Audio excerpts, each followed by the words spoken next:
Hi there, and welcome to another episode of African Business Stories. Africa is the only region in the world where more women than men choose to be entrepreneurs. What this says to me is that the story of business in Africa is the story of the African businesswoman. So we're on a journey of discovery to find these women and tell their stories. On the show, we will hear from female innovators and entrepreneurs building and running businesses in Africa. They will share the highs and lows of their entrepreneurial journey and lessons learned along the way. Some of these women you may know, and many you may not, but I assure you that all their stories are inspiring in their own right. My hope is that these stories will inspire you to reach for your dreams and leave a legacy for generations to come. It makes such a big difference to us if you can rate, review, and share our episodes. You can do this mainly on Apple Podcasts, and you can find us on all podcast platforms. If you're in Africa, Spotify is now available, so check us out there. And don't forget to rate, review, and share. On the show today, I chat with Nkemdilim Uwaje Begho, the founder and CEO of Futuresoft Nigeria, a leading digital and technology solutions company, and co-founder of SkillupAfrica, a company focused on training and helping Africans launch their tech careers. She's also the co-founder of Alwaysme, a children's fashion brand based out of Lagos, Nigeria. We talked about how she transitioned from biotech to providing digital solutions, what personal branding looks like for an entrepreneur, the need to close the digital skills gap in Africa, how she manages serial entrepreneurship in multiple sectors, and so much more. Let's get into it. Hi, Nkem. Welcome to African Business Stories. Hi, Akayego. How are you? Thank you for having me. Awesome. Great. I just want to get right into it. I know that you're half Nigerian, half German, and you spent your life in both places. Maybe you can share some of the greatest lessons you learned from your parents. Okay, sure. So I think I would say the biggest lesson that I learned from my parents is impact and giving back, making a change in your immediate community. So both of them have been dedicated to community service for as long as I can remember, and they dragged us along like, oh, come, we're commissioning a well and we're doing this in school. And it just showed us how different our realities were from the realities of people who are, maybe in our neighborhoods or a little bit further away, but in the cities that we live in, right? And I think for me that has really impacted how I live my life and the type of work that I choose to do, and the fact that all my work, regardless of whether it is within tech or charity work that I do, everything is focused on impact, on changing lives, and on empowering people to be able to be better and to change their lives and be able to also impact other people, right? My dad always says you need to be a candle and you need to not just shine the way, but also light other candles as you go along, right? I think for me, that's really the biggest lesson. I'm sure everybody, and you also know that, my dad is a big influence in terms of, me being in tech. Both my sisters work in tech as well. We're three girls. All of us work in tech. Wow. The funny thing is that, a lot of the time I reference my dad, and, one of my sisters called me out on that, and she was like, but dude, you know that mom played a massive role because she was that mom that, made sure that, first of all, knew how to fix things, right? So if there's anything broken in the house, don't call dad because he really doesn't know how to fix anything. Call mom, she will fix the video, she'll fix the TV, she'll fix the clock, the telephone, anything that's really broken, right? And I think, just not being limited by the narrative that, oh, this is for girls or that is for boys, right? It was always, well, you're a person, you're a human being, you should be able to do these things and you can do anything that you really want. And I think, my mom truly embodies that for all of us, right? Where we believe that we can fly simply because she believes that we can fly, And I think my dad is just the catalyst that ensured that there was always technology around. And if you've met him before, you'll know that you can have a conversation about fashion, about football, about I don't know, politics, and it will end in technology, right? So we always have bets and wagers going on at family dinners and like Christmas and stuff like that. Can we have an evening without a tech discussion? Yeah, I mean, he wins all the time because, he will just go from, oh yes, but there's now AI that, shows football players how to, train better. And we're like, oh gosh, wow. Here we go again.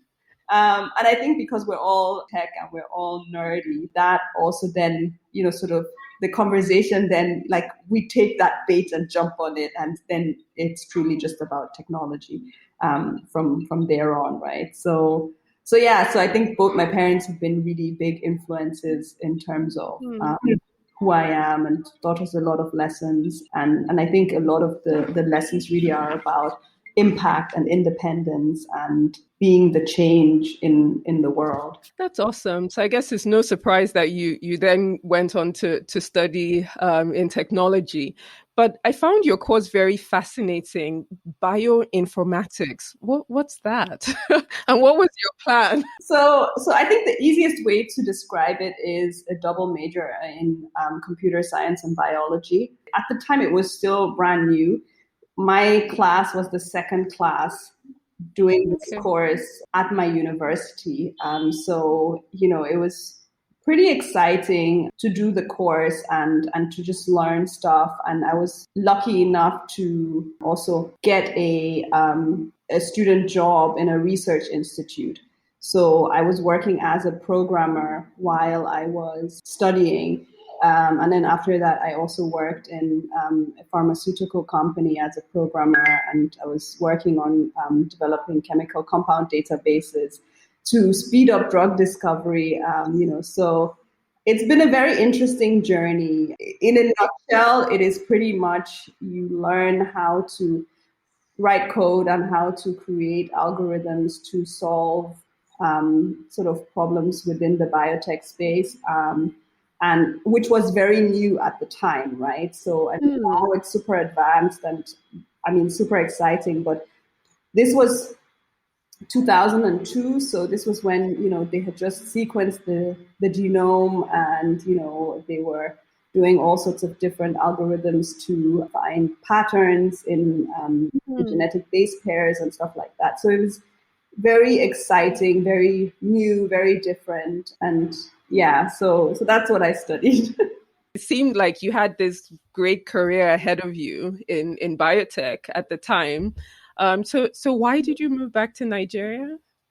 So I think the main thing is I was just simply homesick. I was just like, I don't understand this cold weather. I don't understand, and I grew up in Nigeria, right? So even though I went to a German school in Nigeria, it was still home, right? So I then came back under the guise that I need to do my NYSC, the responsible thing to do. And yeah, I've been here ever since. And I think when I moved back, I was really lucky to work in a tech startup. So I still had my job in Germany in the pharma company, and I used to work remotely. Don't ask me how, because internet connection was terrible back then. What year was that? 2006. Wow. Okay. Yeah. So this was like GPRS modems and stuff. It was when the dongos had just come out for all the different telco companies and stuff like that. So it was. I was really fortunate to find a startup that they were focused on building a local version of the Linux operating system. I had used Linux all through, university, and because everything in terms of coding was command line. So, I was just like, if it's a Windows computer, I don't want it. I need a Linux computer because Windows just doesn't, like you can't really, I mean, now you can, but back then it was Linux for if you really want to code, you have your Linux. Right. So it was really exciting to sort of see a localized version of that. And, we were working on translating the entire OS into Igbo, Yoruba, and Hausa. And so it's really, really exciting stuff. And then I did my NYSC, and after that, I just decided from just having that glimpse into a startup, I was just like, this is cool, and I think I can do this as well. And one of the things that bothered me so much when I moved back, so my friend, when we graduated, gave me a shirt that said "Powered by Google," because that was sort of like my dream company to work in, right? And I think that if I didn't start Futuresoft, I would have probably become a Googler at some point. Right. So it also sort of spoke to the fact that I used to Google everything. So when I came back to Nigeria, I'll Google like Italian restaurant and it says 0 results found. And that for me was just like, I don't understand. Why are these companies and restaurants and businesses not online, right? So I decided to start a company that created websites and offered hosting solutions, because most people still had Yahoo addresses, Gmail addresses. And, I was just like, this is not how the rest of the world operates. You guys need to have your own domain name and you have to have your own website. And I mean, there were a lot of people who just laughed at me and were just like, okay, there's one man who said, young girl, I've been making money before you were born. What is this your website going to do for me? Right? And I'm just like, well, I can't tell you how much more money you're going to make with it, but it can definitely create the visibility that your business needs to sort of get to the next level, right? And he just started laughing because to him, that was just not tangible enough, right? So the market was in its very, very early days when I started. So did you start this company while you were still at the startup, or did you leave the startup? So just talk us through the whole process of moving into this. I'm assuming this is the first iteration of what Futuresoft looks like today. Yeah. But yeah, so how did you make that transition? When I finished NYSC, I took 3 months off to figure out what I wanted to do. And within those 3 months, I was working on my business plan for Futuresoft and figuring out, what are the solutions I want to offer, what do I need for it, and things like that. But I was still working in my job in Germany on a part-time basis, right? So that job actually, 3 years into Futuresoft, I still had that job, right? So that was also one of the reasons why I never really had to look for investment or anything like that, right? Because I was able to take part of the money I was earning to fund the business and to start the business. And also because even though it was not common, I insisted that I don't need an office. All I need is a website and a business card, right? And I mean, at the time, everybody was just like, this girl is not serious and she's a bit crazy. Like, who does that? Who works from home? Welcome to 2021. I know, right? So I was a bit of a visionary, if I may say so myself. And it was actually funny when because I worked from home for a really long time, and then when I started I had mostly my team was remote for the majority of the time. It was maybe until like 5 years into the Futuresoft journey where I decided, okay, maybe I need some physical employees.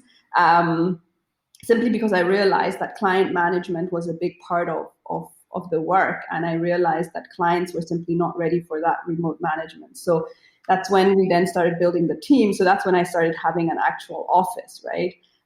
So when we went back to working from home because of the pandemic, I was just like, oh, I miss this. This is what I was called to do, right? We've been home for a year now and we're still up and running. I'm just like, okay, so I've now paid rent again. I don't know, do I really need this office space or not? Obviously, there are parts of, remote working that cannot replace physical, interaction, right? And I think that a lot of culture and team building and bonding actually happens in the physical space, and you have to, sort of be really intentional to recreate that in a virtual environment in order for it to be successful. And I think a lot of businesses are struggling with that and will go back to probably some type of blended model where they can, sort of do both. So you start off building websites and hosting for people.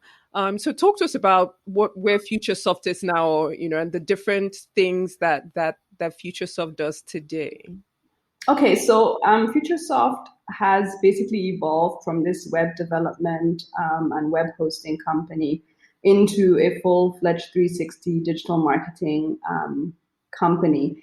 And one of the things that I always used to do throughout was to do IT consultancy. Okay. And at the time, I didn't quite know it, but it was digital transformation work, right? Going into an organization, auditing the organization, and sort of making recommendations in terms of this is what you need to put in place in order to automate your processes, in order to get rid of all this paper and, sort of stuff that you have. And we've continued to do that. So now we call it digital transformation consultancy, but it was IT consultancy for a really long time. And it's something that has just really stayed on, and it's something that I'm extremely passionate about. So those are sort of the two key focus areas that we have at Futuresoft. In terms of knowledge sharing, I know that you publish this trends every year, marketing and communication trends for SMEs in Africa. A lot of times we see these publications that are global, but I'm always very interested with things that are specific to the continent. And if you can just share a few of these trends, I mean, I'll post a link to the actual publication you did, but just for the benefit of those listening, what kind of marketing and communication trends should SMEs be looking out for? Okay, so I think the biggest trend is really a focus on integrated marketing communications, where it is not only about digital marketing, not only about traditional marketing, and not only about PR. And what we're seeing a lot of the time is that organizations sort of still have separate budgets and separate approaches and multiple agencies that they're working with, as opposed to having, sort of either multiple agencies that come as a partnership and that work on strategy together and then implement, so that you really have that sort of holistic approach to your marketing, and not just an approach where it's sort of disjointed and you're like, oh yeah, this is digital, this is traditional, this is PR, and this is comms, right? I also think that data is playing an even bigger role in marketing, right? So there's a lot of data-driven segmentation and targeting that is happening now, that allows you to also personalize a lot of your marketing and really speak to each and every customer in terms of the needs that they have, right? So you can really tailor the customer journey to who the consumer is. I think also, especially with the pandemic, we've seen that the consumer behavior has changed drastically, where consumers care about who you are as a company, who your people are, and what they stand for. So brands have to really show much more empathy. They have to be much more authentic. They have to really focus on highlighting what they do as their social responsibility. Use those things to drive brand loyalty, right? So people are now harder to win over if you don't stand for something, right? And we're seeing that with brands asking, well, okay, so how, eco-friendly is your product? What are you doing to help the environment? What are you doing to also impact your direct community?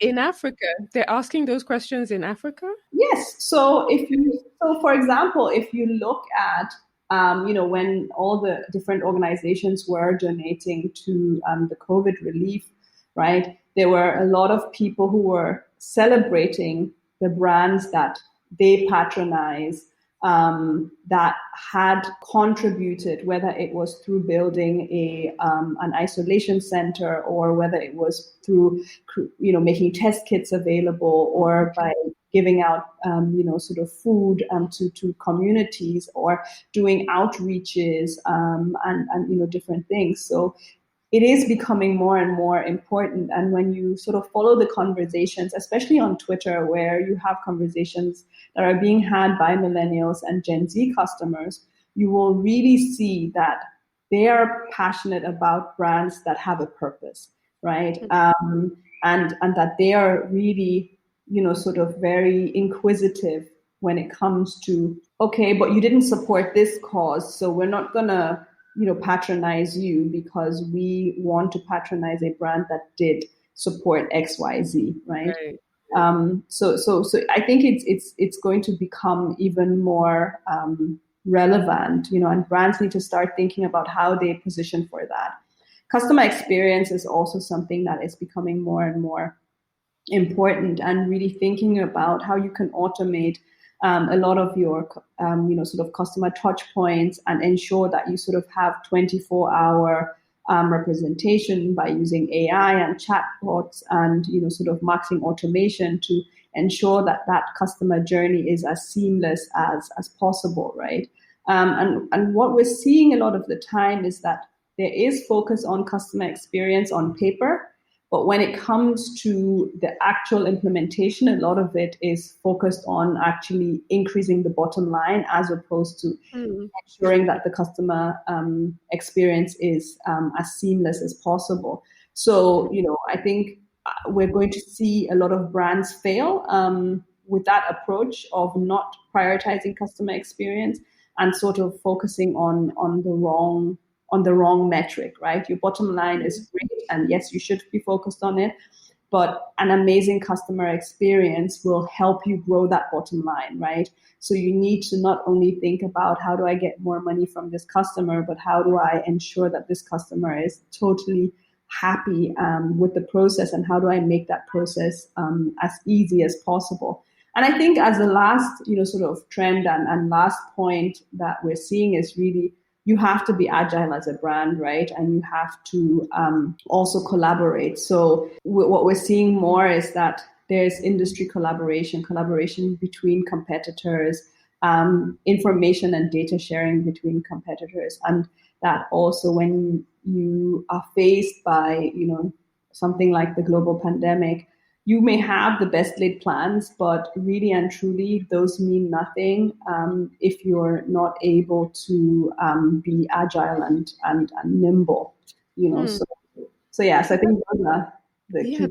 That's great. I mean, speaking about branding, a lot of my audience are solopreneurs. So is it possible to speak a little to personal branding? I know that's something that's really important to you. Okay, sure.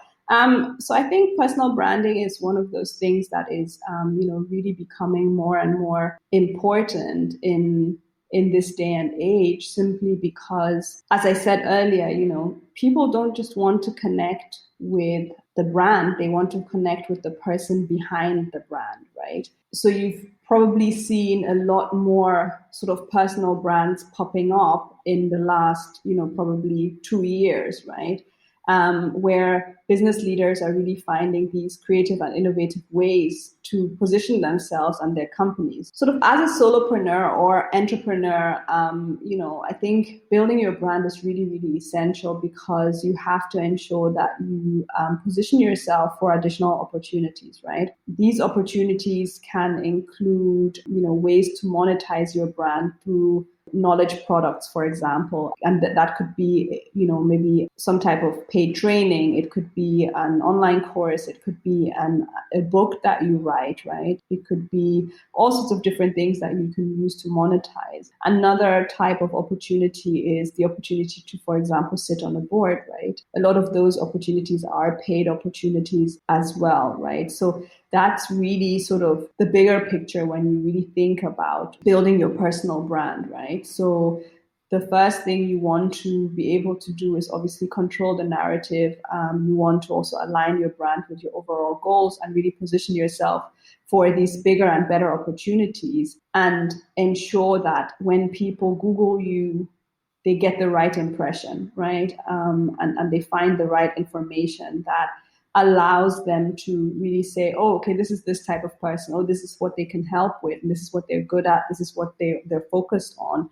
And this is how maybe we can be able to collaborate, right? So when it comes to how do you start building that personal brand, I think there are sort of two key pillars, right? Ijoma Balogun, who is the CEO of Redrick PR, and myself launched a personal branding service last year when the pandemic started, because we had, the first couple of weeks of the pandemic, there were so many people who were like, oh, I'm an expert in properties. I'm an expert in investments. I'm an expert in this. And, you could see that they were really trying to position themselves as these thought leaders and experts, but when you then search them, you start seeing, pictures of their wedding or pictures of them at a party, and it just didn't fit together, right? So you tell me you're an expert, but there's nothing experty about you, right?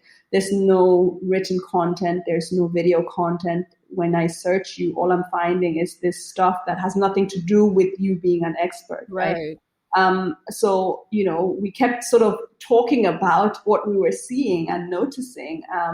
And we worked together on delivering integrated marketing communications strategies and also implementing them for corporate brands. And, one day I said to her, let's start doing this for individuals, because it's the same process, right? You have to create a strategy and then you implement it. And really the two pillars of personal branding are digital and PR, right? So digital plays a really big role because it's like the cornerstone of your brand building, whether it's personal or corporate. But, you need to have a digital presence. And PR is also, very key, because you have to have the right messaging pillars. You have to have the right communication out there. You need to be on the right type of platforms, and you need to be on the right type of, sort of programs as well. And, ensure that you engage in the right way in order to really position yourself for, whatever it is that your goals are. So that has been actually quite successful. And, we've been able to service 6 different clients in the last, sort of maybe like 8 months or so. And, for us, that was like, because we had always sort of said we don't want to do individuals, but we've changed our mind because it's been very, very rewarding, and just seeing what the people have been able to do with the strategies, and the, sort of digital and PR plans that we've been able to put together for them has been so rewarding and so amazing, because, like when you see someone really dig their heels in and really sort of accelerate their personal brand journey, it's just amazing, to know that you were able to play a part in that. I think is very rewarding. The same way, with a corporate brand, but a lot of the time with a corporate brand, it's sort of like, this is what you're supposed to do. Whereas with a personal brand, it's something that's a little bit more new. A lot of people are still struggling with. There are people out there like us who are experts in brand building, and the principles are the same. And you just have to be consistent, be intentional, be disciplined, follow your messaging pillars, follow the sort of brand story and narrative that you've set. When you're intentional about it, it's with anything, right? You have a strategy, you have a plan that you're following. The results come much faster than when you're sort of just like, let me try this. And then you're like, oh, this blogging didn't work, but you only wrote 2 blog posts. Oh, I did a podcast, but I only did 1 episode. Nobody listened to it. Well, nobody knows you, right? So just learning that you have to persevere and really be consistent with your efforts is also really important when it comes to personal branding. And I think, especially as entrepreneurs, there's so much more value that you can unlock for yourself if you position yourself, right? Whether it is to be able to engage in policy, or whether it is to, like I said, sit on a board or monetize the knowledge that you have, by just sharing it. And that just allows you to unlock much more also financial freedom for yourself, right? Of course. So you talked about the gentleman who was asking what this website would do for his business. It's always interesting that the challenges that businesses face when you're introducing new products to the market. Are there other challenges that you faced in growing your business in Nigeria over the last few years? So I think the main thing is market readiness, right? And it's an ongoing problem that you need to address with a lot of consumer education. And, at some point, even with the websites, I realized that the approach I was taking where I'm just like, hey, let me build your website, was simply not working. And I really needed an approach of, let me explain to you what a website is and what it can do for your business and the type of information that you would put on there and why you would do it and show you examples. So there was a lot of education, right? And I realized that I had to go to 3-4 meetings before people would close, right? Obviously, over the years, this has changed. And I think a really big sort of change happened when Konga and Jumia came into the market. I think it's now 8 years ago or so. When they came into the market, we doubled our client base without doing anything differently, simply because people were now coming to us to say, you build websites. And we know you're doing it for a long time. We need you to build one for us, right? And so what I've learned is that there are external influences that can sort of slow down or accelerate a market, right? COVID is one of them. Last year was our best year at Futuresoft. I know it was a terrible year for a lot of other people. For us, it was a fantastic year with fantastic opportunities and fantastic clients and projects that we were able to work on, simply because people were like, oh my God, we're not ready. We need you now. You've been telling us this thing for the past 2 years and we haven't listened. So we need to listen now, right? And I think that are things that you can't really sort of predict. And as we go along, there will always be, sort of the lack of market readiness, because you're trying to be innovative. You're trying to, push technology, that is globally relevant and, methods that are globally relevant. And the market here simply is, in a lot of areas, still a little bit behind. Right. But there are companies who are exploring these new technology trends, new digital marketing trends, and who are, looking for agencies like ours to actually execute that. Right. They're also, in terms of like case studies and stuff, there's really not much here. So we're also trying to create a lot of localized content and content that is based on case studies that we've created and generated, projects that we've been able to work on, and stuff like that. That's excellent. You talked about education, which is one of the things I wanted to talk to you about today. So I know you spend a lot of time working in the education space and writing and putting out blogs. And you set up this new company, SkillupAfrica. So talk to us about your goals and what you aim to achieve through SkillupAfrica. Okay. I co-founded SkillupAfrica together with Joseph Agumbiade, who is co-founder of Budget and founder of University last year. And the entire premise of SkillupAfrica is to enable student loans for people who want to study tech-related courses but don't have the funds to do so, right? So we look for people who are really, really smart, who pass our assessment and our interviews, and who we then place in training partner organizations to be trained as programmers. So whether it's front end, back end, full stack, data scientists, data analysts, product managers, project managers, any type of tech related job, right? Because there's some really interesting, statistics around the lack of technology workers, right? And sort of the deficit that there is on a global basis, right? And we basically are looking to sort of solve that problem and ensure that we can really create a sustainable way of building technology talent, right? Because what we've seen is that a lot of the models that are available sort of focus on, okay, we will fund you to come and learn, right? But then at some point you run out of money, right? And we basically want to make sure that you take a loan, you learn, you find a job, and you start earning and you pay back. You create an opportunity for another person to be trained with those same funds, right? So, we sort of look at ourselves as an impact investment platform that allows Africans to invest in developing top technology talent in Africa, right? And the reason behind this is that there's a massive talent gap that we're looking to close. There's a statistic from Korn Ferry that says by 2030, there'll be a global shortage of 85 million tech workers, which represents $8.5 trillion in lost annual revenue, right? So there's a huge opportunity for the continent to leverage the huge youth population that, Africa has, and ensuring that we also are ready to participate in the knowledge and digital economy, which I think is really critical for sustainable economic development.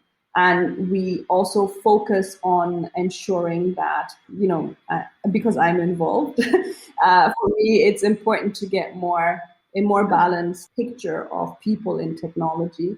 So between 40 and 50% of the student loans are reserved for women. And we've done a pilot cohort last year where we basically were able to give out 10 scholarships, and this year we're looking to do 100.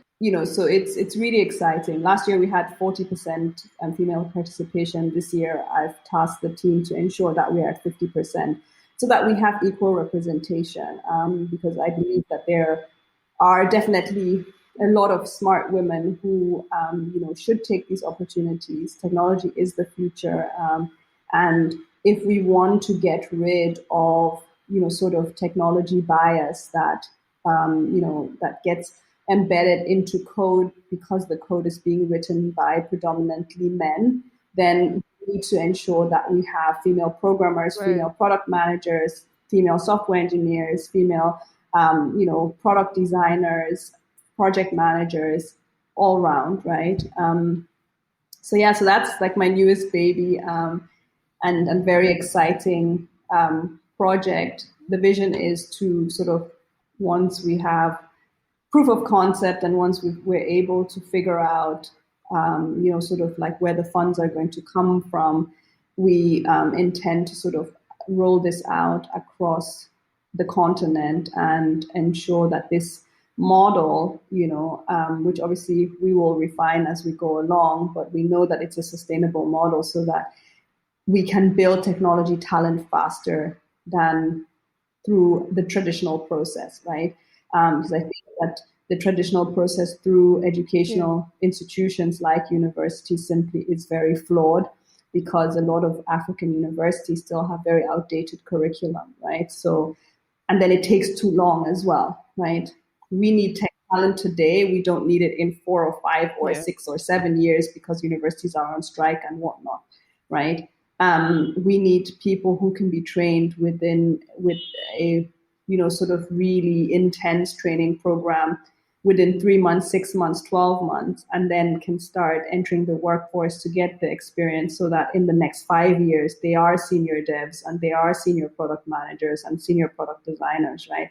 We need to simply get to that point where we accelerate that development of that sustainable talent pipeline, because if we don't, we're going to just simply be left behind because we don't even have people who can build solutions for us, right? And we'll continue to look at India, at Estonia, and Bangladesh for developers, for designers, and stuff like that, which to me simply defeats the purpose, because our unemployment rates will continue to grow. And I think apart from creating the opportunity to become tech workers and participate in the digital economy, we also allow people to actually change their standard of living completely, right? And I think technology really is the only field where you can go from earning, let's say, 75,000 naira today to in 1 year earning over 300,000 naira,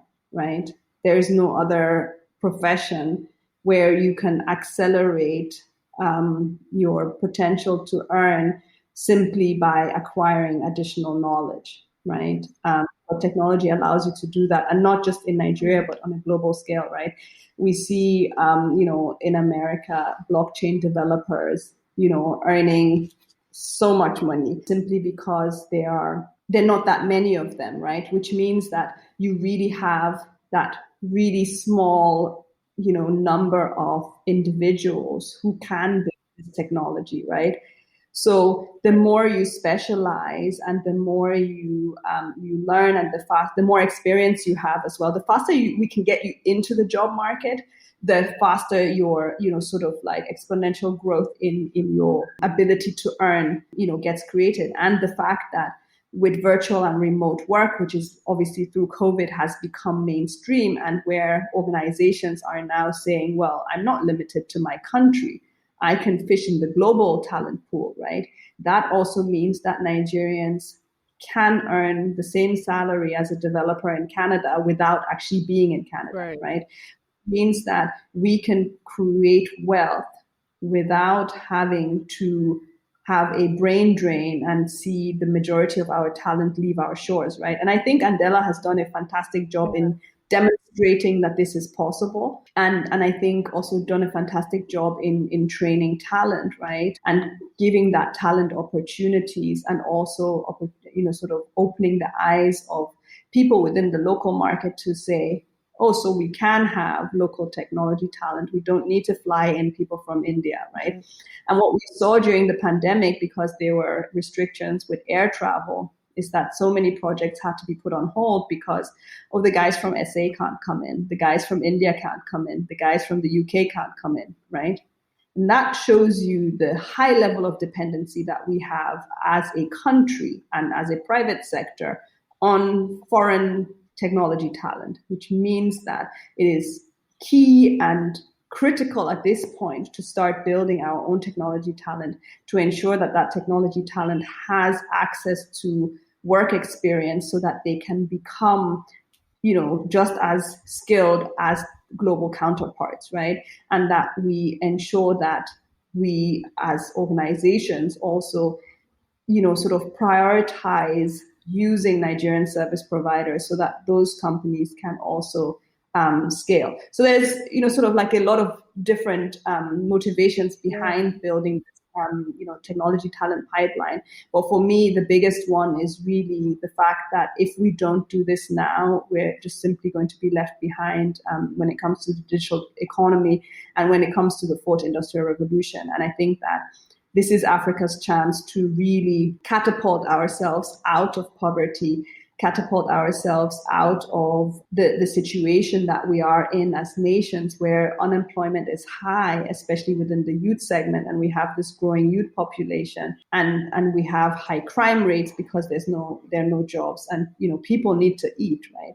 So why not figure out how do we collectively invest into building sustainable technology talent, because the training centers are there. The experts who can do the trainings are there. The trainings can even be done remotely, but the funds for people to attend these training centers simply are non-existent, because it is still on a global level cheap, but when it comes to sort of Nigerian earning power, it's extremely expensive for people to actually go. So we're just trying to do our little part, and we hope that it can become a big part very soon. Yeah, that's very exciting. I mean, we'll be watching out for that. But I totally agree that it's one of the conversations we have where we're looking at the digital skills gap. Yes, the population is growing. We have the youngest population in the world, but do they have the right skills to compete? It's in thinking about what are the skills for the future, and how do we make sure that our people have those skills? And so, yeah, I think the work that you're doing through SkillupAfrica is needed. it's necessary work. Again, in line with the education, there's also the mentoring. Congratulations on being selected as a mentor for the Google Startup Accelerator. What does that entail, and what do you hope to achieve through that? So I do a lot of mentoring through different organizations. So I'm also a mentor in Lagos Innovates. I'm a mentor in Women in Africa. I'm a mentor in the World Summit Award Network, to name a few. And for me, mentoring is really about knowledge transfer, right? It's really about being able to help people by sharing experiences, by sharing knowledge, by sharing, maybe a different perspective to a particular problem, and allowing them to use that knowledge and use those experiences to accelerate their own learning, and to make sure that they can skip a couple of mistakes that other people have made, right? And be able to really go to market faster and build product faster. I think as someone who works in technology, the importance of technology in every single industry sector is becoming more and more apparent, right? And yes, you can have a mentor, that maybe teaches you how to do business development or how to raise funds, or, but if you don't have someone sort of mentoring you on your technology journey, especially if you don't have a technology background, then, you are most likely going to set yourself up to fail, which is why I ensure that I make, sort of time available to support programs that are supporting the startup economy, right? And startup ecosystem across the world. So I mentor, local Nigerian startups, but I also mentor in a global capacity, which I think, and Pan-African capacity, which for me is very important, because at the end of the day, startup founders, whether they're in Africa, in America, or somewhere in Europe or Asia, they all face very, very similar problems, right? So you have this big idea, you're young and, excited, but you have no experience and you have no money most of the time, right? And the question there is then, how do you get to the point where you have enough experience and you have enough money to actually make what you're doing scale, right? And I've had, sort of the privilege to have a lot of people who have transferred their knowledge, right, and their experiences to me, and who have helped me on my journey, right? And some of them were not necessarily formal mentors, more people who I'm just like, hey, we're going to be friends because I need to know what you know. And then, I just build that relationship and try and learn as much as I can. And I ask a lot of questions all the time, right? And I realize that there are not a lot of young people, especially young women, who are bold enough to just be like, hey, we're going to be friends. So that's why I choose to mentor in, sort of through formal networks, because there I can engage with people who are already on the journey and who really need it the most, and who are at that critical point where they need to refine their pitch deck. They need to learn how to stand in front of an investor. They need to have the confidence to go to market. They need to know how to roll out a minimum viable product and how to get some sample data and sample customers and stuff like that, right? And, these are things that, especially with the digital marketing that we do, a lot of it is focused on that. And because, I'm a programmer by background, right? It's easy for me to also give advice in terms of how technology solutions should be built. And also from experience of building technology solutions and products, I know how long things take, right? Some people are like, yeah, in 1 month I will have this. And I'm like, yeah, more like 2 years. How about you build something much smaller, go to market, test it, and sort of iterate really fast and fail fast and learn fast, right? Without experience from somebody who has done it, I think it's really hard, because, the same way that, I went into building a lot of stuff by thinking, oh yeah, it will be done in 3 months or 6 months, is how other people are going into it and stuff like that. So these are experiences that I look to share. And then obviously also my experience running a business, growing a business, going from being the person who implements and executes to being the person who manages, right? And who brings in business and who does strategy. Because I think that transition for a lot of, especially in technology space, for a lot of tech founders is very hard, because it's sort of like, but I love to code and I want to continue coding. Yeah, but your business is not going to grow unless you maybe have a co-founder that's doing that part, right? But if you're, sort of looking to do that part, then you need to be able to let the coding go. You need to be able to, sort of make sure that you have the foundation and the right knowledge to take on this new role, right? Especially because when you get funding, you're expected to grow extremely fast, which means that as a founder, you also have to grow yourself and your knowledge extremely fast in order to really keep up. Very interesting. Talking about being a founder, you've founded quite a few companies. The first time I met you, I didn't even know you were in tech. You have this other business, Alwaysme, that does baby clothes and stuff. So I'm always fascinated by serial entrepreneurs, especially those that are fully present in all these different businesses. And I wonder how you keep all these balls up in the air. I think it's really, you need to learn the art of delegation and figure out how to build strong teams and strong processes. Without those, it's pretty much impossible, right? So you need to figure out how to run these businesses without necessarily being there, right? And how to also get your teams to understand that I am invested in this, but I am not here every day, right? And if you need me, you can call me, but you are not going to see me till next week, for example, right? And I think just creating a lot of structure. So it's not easy, but one thing that you also have to remember is that I didn't start all of these different businesses at the same time, right? So I always refer to my businesses as my children, right? So Futuresoft just turned 13, and so that's my teenager. SkillUp is a baby. We're not even 12 months old yet, right? So that needs much more attention, and it's sort of a different level of attention. But the truth is that the same way when you're a first-time mom, you're like frazzled and crazy, and you don't really know what to do, and like you sort of lose yourself in being a mom because this is new to you and you're doing it for the first time. By the time you have your second, you're like, oh yeah, he's crying. Yes, it's gonna be okay. Don't worry. Oh, you ate something from the floor? Yeah, sure, it's fine, right? You become much more relaxed, right? And I'm sure by the time you have 3, 4, 5 kids, you're just like, are you alive? Okay, good. Yeah, fine. Let's keep going. You take care of yourself, right? And then you get your older kids to take care of the younger ones or something.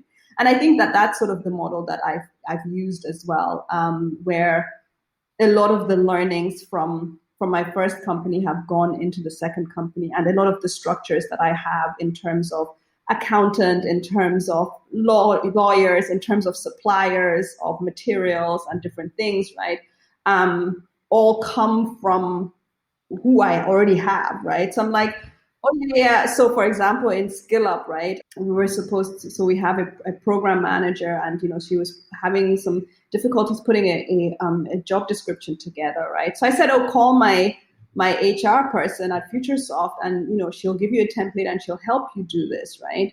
So my team members know that I sort of see all the companies as one. So you can be called to come, you may be my head of design at Futuresoft, but you're creating slogans for onesies that will be sold at Alwaysme, right? Simply because I sort of I'm like, okay, well, we have that here, so we'll take it from here. We have that here, we'll take it from here. And I think I've been blessed with a really, with many amazing team members across the different teams.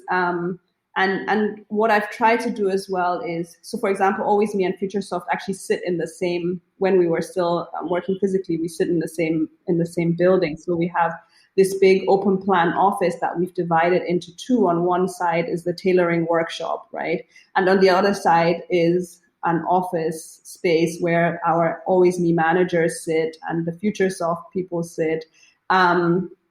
And, some of the people from my other companies sit there as well. So you always have these different people that I have around.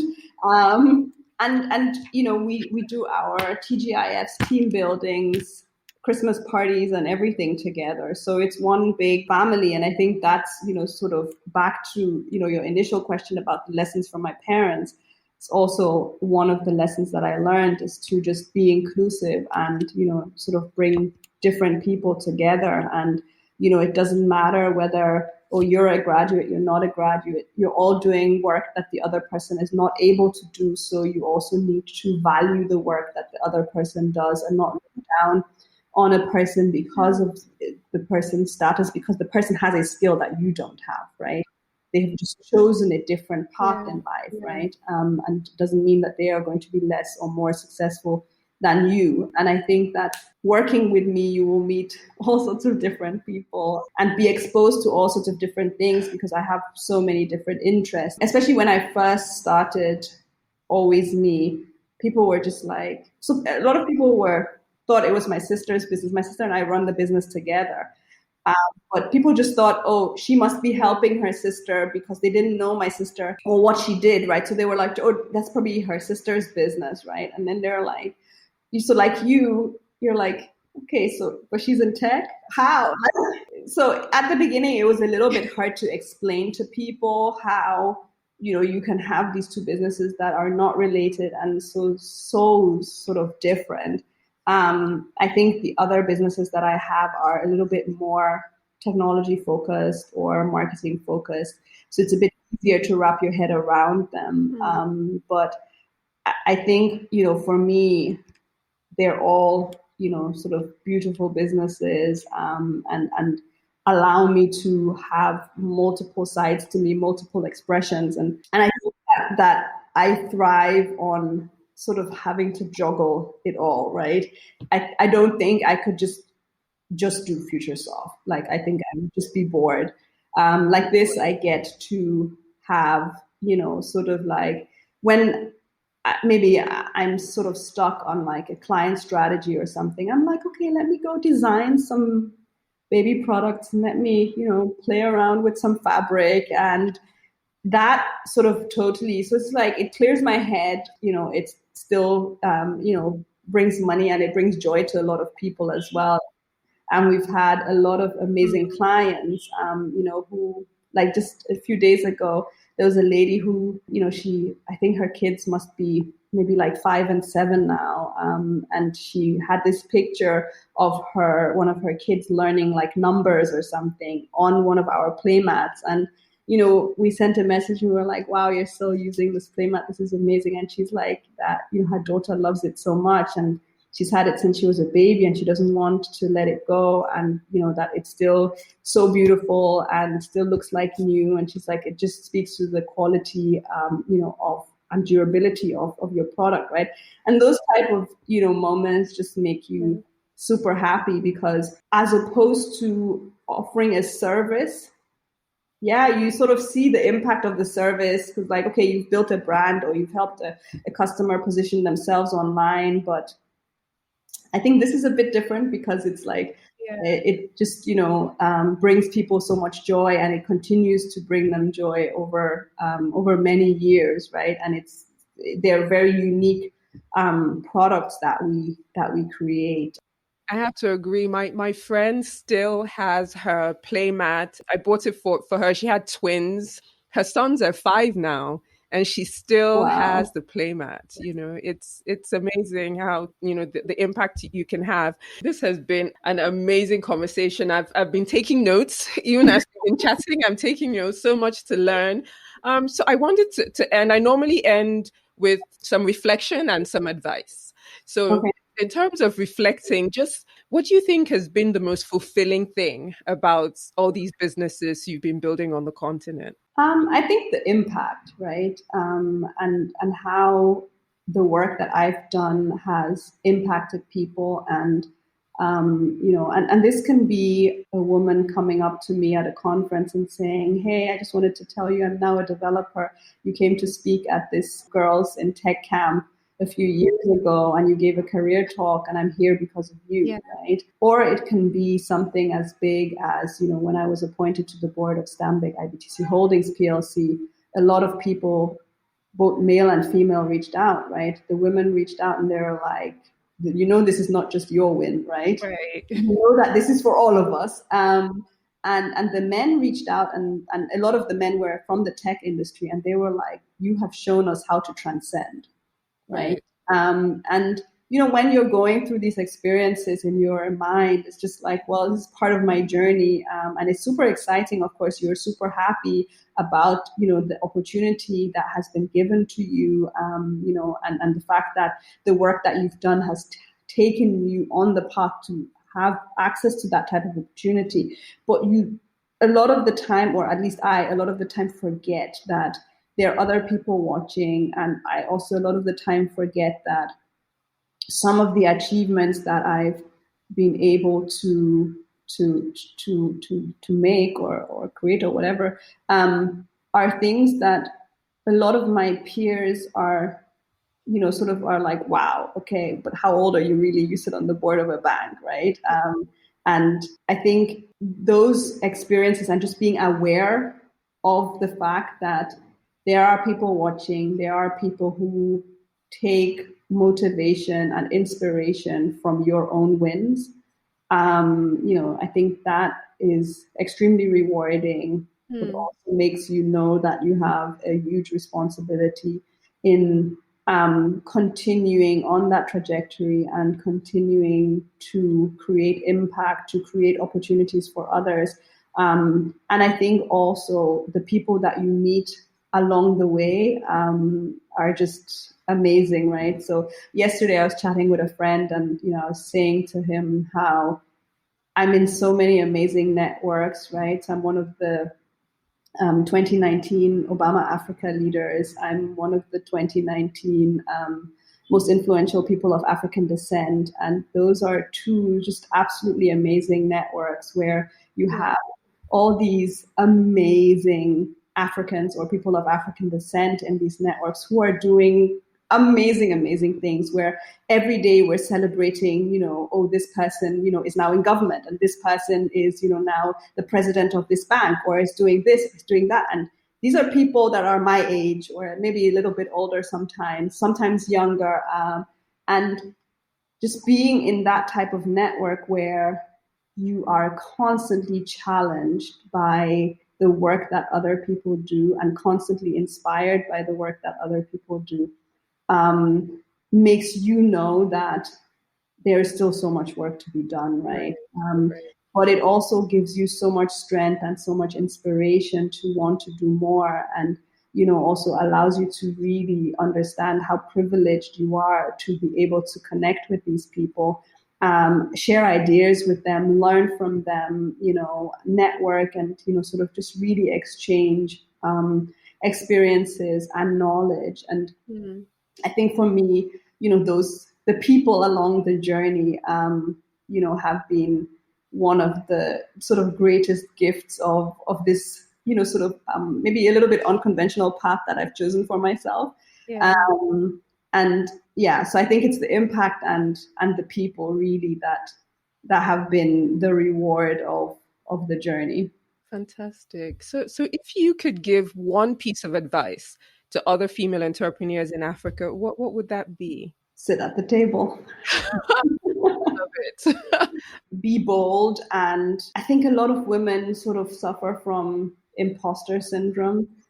And the truth is, the women who are at the top, we're all afraid. We're just doing it afraid. We're wearing our game face every single day, but we're scared, and we've never done this.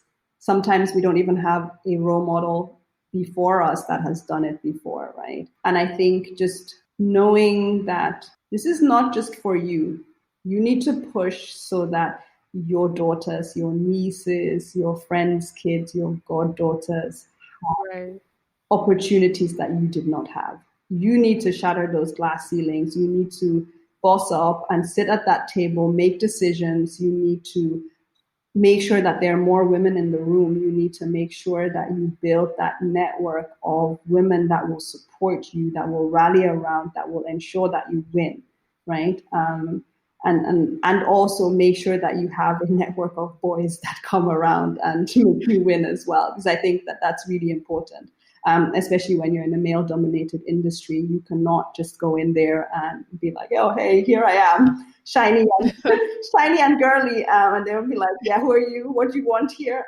So you need to make friends,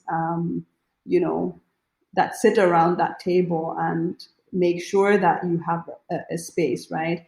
I think also part of that is doing excellent work 100% of the time, so that your work speaks louder than your presence. And when people, say, "Oh, we need someone who's an expert in this," your name gets called because of the work that you've done. So yeah, I think that's my advice. Don't dim your light for anyone and just shine bright. Make sure that you give Ray-Bans to other people so that they don't get blinded by it. Thank you so much, Nkem. This has been awesome. Thank you so much for having me. I've had a lot of fun. Thank you so much for listening. If you're not already subscribed, please do so on Apple, Spotify, or wherever you get your podcast. And don't forget to leave us a review so we know how we're doing. I'm Nkemdilim Uwaje, and you have been listening to African Business Stories.